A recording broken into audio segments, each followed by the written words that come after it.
So today I'll be showing you how to install the Roblox Studio on your iPad. Now this is very simple.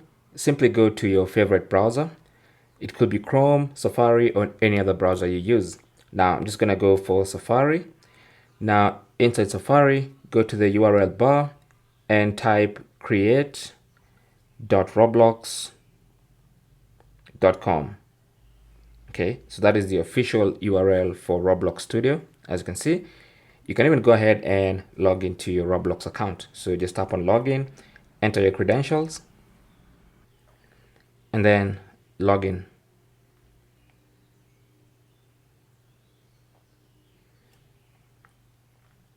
Now, once you're logged in, as you can see, we are now inside Roblox Studio. So what you want to do is tap on this share icon here. And then from the menu, scroll and select add to home screen. And then it's going to give you this default name, which is a Roblox Creator Hub. You can either change the name or leave it as it is and tap on done. And now you'll notice on your app screen, you should see the Roblox Creator Hub. And anytime you tap on that, it takes you into Roblox Studio.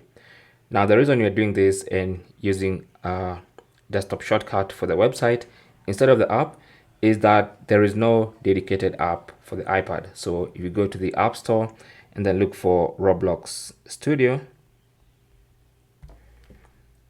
it's not there. You only have the Roblox app, but you don't have the Roblox Studio application.